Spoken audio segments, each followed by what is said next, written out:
Hey, everybody, it's Al. Happy New Year now. The Christmas season is just about over. We are into the time of the Epiphany, and we've got lots of exciting things going on.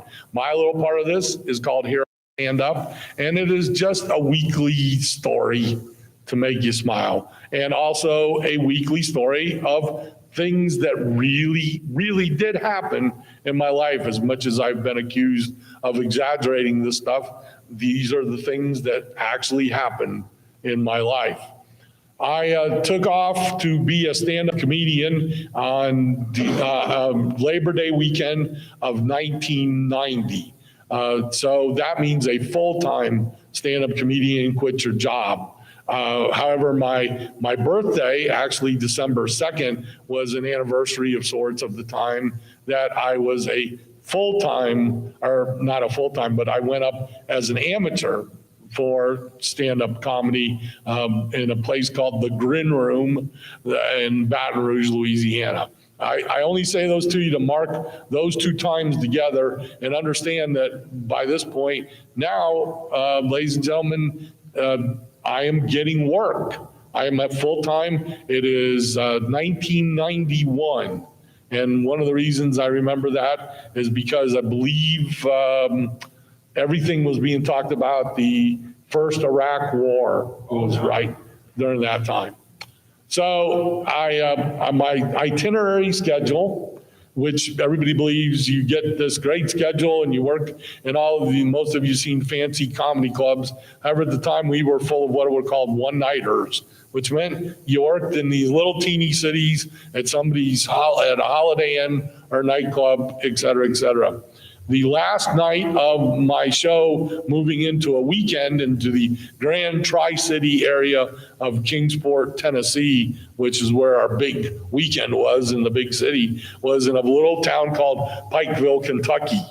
I get to Pikeville. They do have our reservations at the hotel, which was an amazing thing for some of these nightclub owners. Me and the other comedian show up when they ask us to. The nightclub owner then proceeds to be one of those guys that is bigger. He's bigger than what he really is. He thinks he's the big fish in the small pond, and he thinks he knows everything about entertainment. And of course, he wants to be our very best buddy on the entire planet. And, and maybe is a little bit nefarious in some of the things that he offers up. Neither me or the other comedian take them up on that offer. And we don't say that just to sound like we're Prince Charmings, but it will come back later on in this story. I do my show. You do what you can when you were in Pikeville, Kentucky. Let's just put it that way. You do what you can. The other comedian, I'm still an opening act. The other comedian is up on stage, and suddenly the doors ring open wide, and all of the Pikeville police show up saying that this is a raid and that you are subject to arrest and you are shut down. And it was like a bunch of these Barney Fife type guys running around. Well, as it turns out, we come to later find out that somehow, I don't even want to say this because, I don't think either one of these people are alive, but somehow the nefarious nightclub owner and the deputy, the sheriff or somebody had some kind of, quote, arrangement going on that some of these nefarious items would be sold through that nightclub and they would not be harassed by police, I believe, in some exchange of something. And again, that probably still gets me in legal trouble, but that's where we were at. They know, because the police don't have to raid the place. The police know exactly where these nefarious items are. But they had to raid the place to make it look like.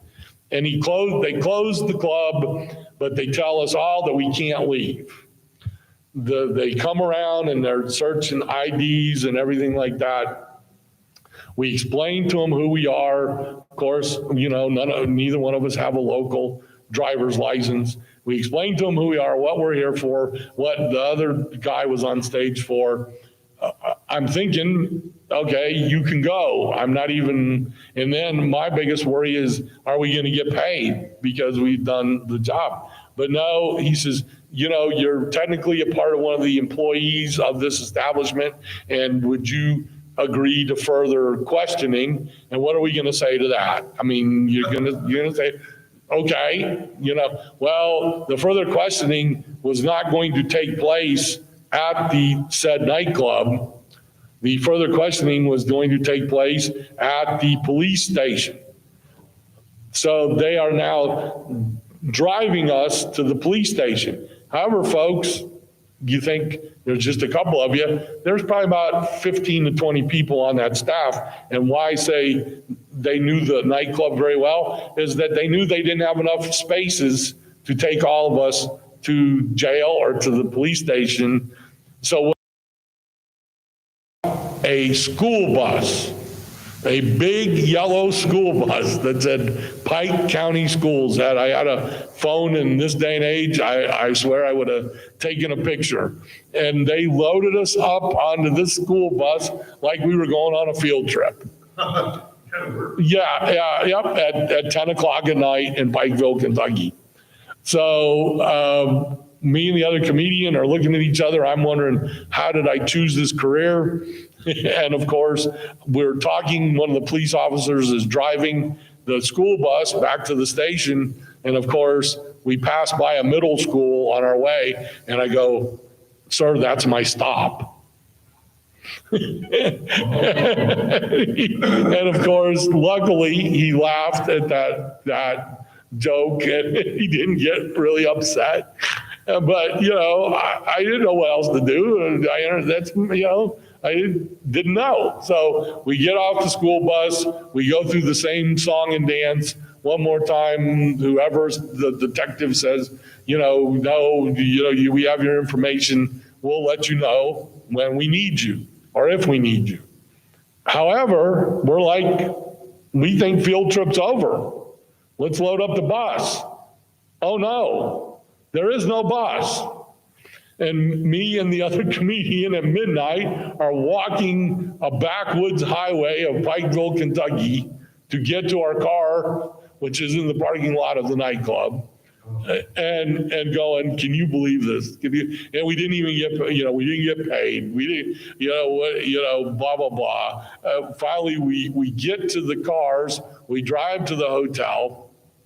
And the other comedian is like, well, maybe we can caravan on into Kingsport. I said, I'm not staying here, and as quickly as I could zip up my little bag, I was in the car and I was heading down some mountain terrain highway to Kingsport, Tennessee, of course, of which then the next morning was hard to explain to the person at the hotel. They're like, well, the comedians normally don't check in until about 4 p.m. And this was like at 5 a.m., 6 a.m. in the morning. And I said, you're not going to, never mind. Can you please, he says, well, technically I have to charge you for another day.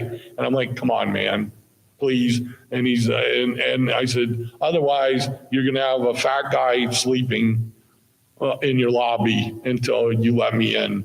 So they gave in, they let me in, and there you go. Another of the great adventures of my stand-up comedy career. The arrest that really wasn't in Pikeville, Kentucky. Have a great week, everybody.